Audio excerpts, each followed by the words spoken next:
schedule that is constantly regenerating itself, and we may then tap into this all-powerful propagating force and ride its creative wave.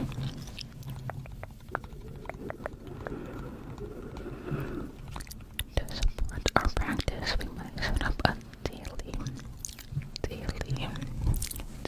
schedule, re-engage in particular rituals at specific times every day or week. The gestures we perform don't need to be grand. Small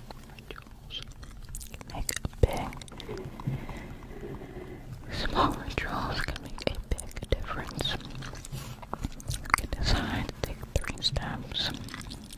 Very slow, deep breaths upon awakening each morning. Then simple act to set a course to start each day.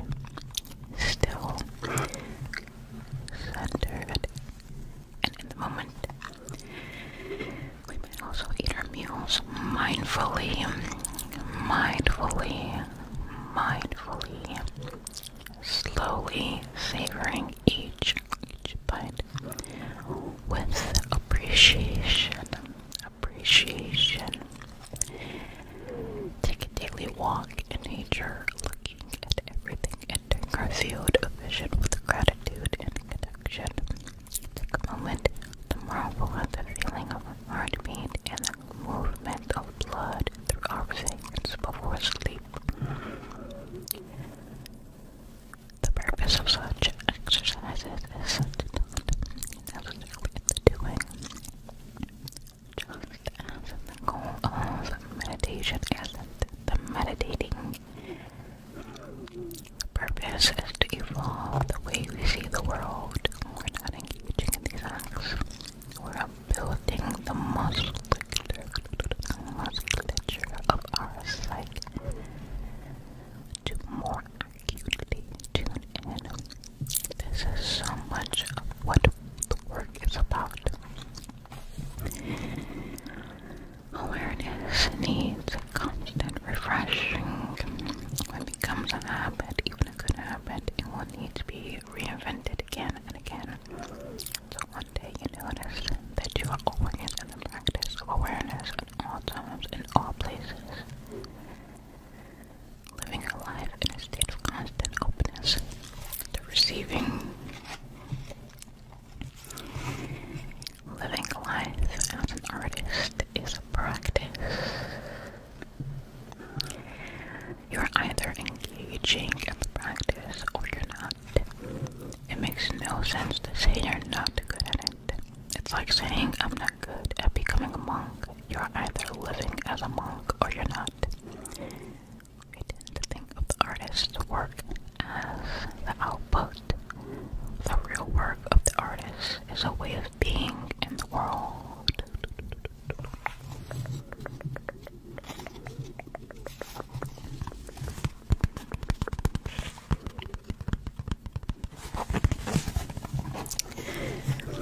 Submerge the great works. Broadening our practice of awareness is a choice that we can make at any moment.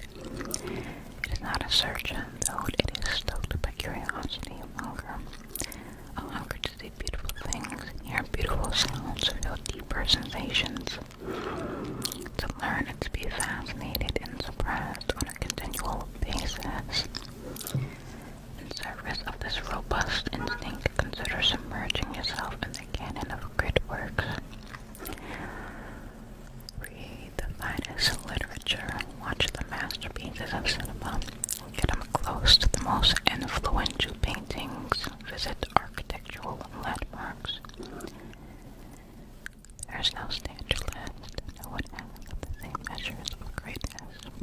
The canon is continually changing across time and space. Nonetheless, exposure to great art provides an invitation. It draws us forward and opens doors of possibility. If you make the choice of reading classic literature every day for a year, rather than reading the news, by the end of that time period you have a more honed sensitivity for reorganizing, recognizing greatness from the books than from the media.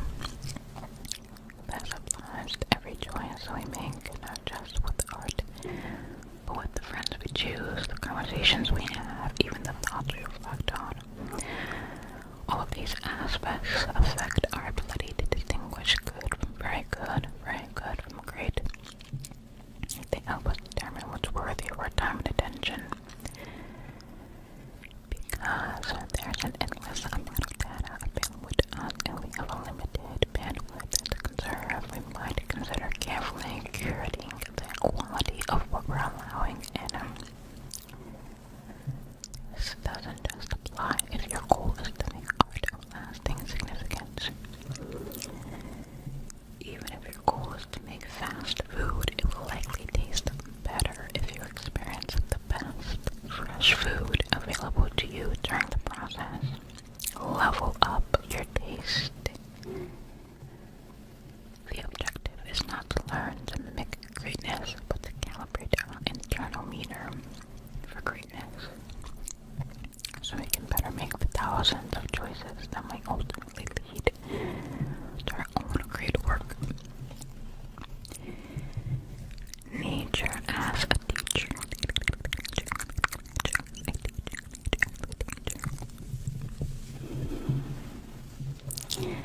Of all the great works that we can experience, nature is the most absolute and enduring. You can witness it change through the seasons. We can see it in the mountains, the oceans, the deserts, and the forest. We can watch the changes of the moon each night and the relationship between the moon and the stars. There is never a shortage of awe and inspiration to be found outdoors. If we dedicated our lives solely to noticing changes in natural light and shadow as the hours pass, we would constantly discover something new. We don't have to understand nature to appreciate it. This is true of all things. And simply be aware of moments when your breath gets taken away by something of great beauty.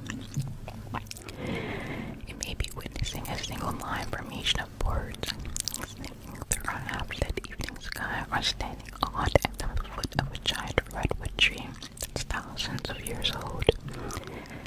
There's so much wisdom in nature that when we notice it awakens possibility within us. It is through communing with nature that we move closer to our own nature.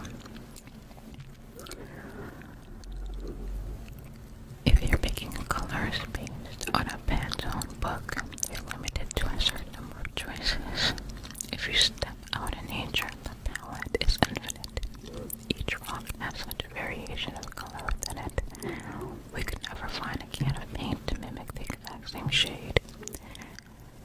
Nature transcends our tendency to label and classify, to reduce and limit. The natural world is unfathomably more rich, interwoven, and complicated than we are taught, and so much more mysterious and beautiful. Deepening our connection to nature will serve our spirit, invariably serves our artistic output. The closer we can get to the natural world, the sooner we start to realize we are not separate, and that when we create, we are not just expressing our unique individuality, but our seamless connection to an infinite oneness. There is a reason we are drawn to gazing at the ocean. It is said the ocean provides a closer reflection of who we are than a mirror.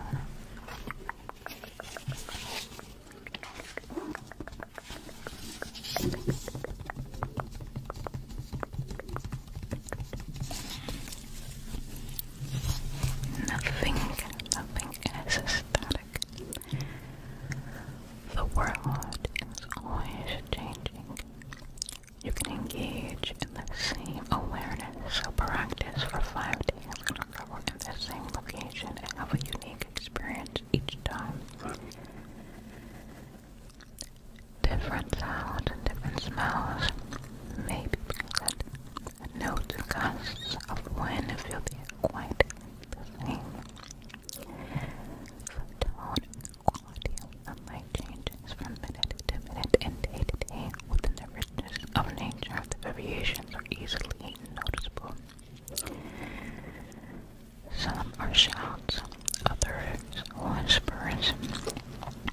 Even if an element seems static, whether a work of art in a museum or an everyday object in a kitchen, we look at it deeply, we can see a newness.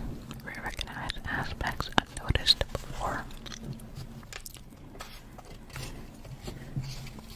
Reread the same book over and over and will likely find new themes, undercurrents, details, and connections. You can step into the same stream twice because it's always flowing. Everything is. The world is constantly changing, so no matter how often we practice paying attention, there will always be something new to notice. It's up to us to find it. Likewise, we are always changing, growing, evolving. We learn and forget things. We move through different moods, thoughts, and unconscious processes. The cells in our body die and regenerate. No one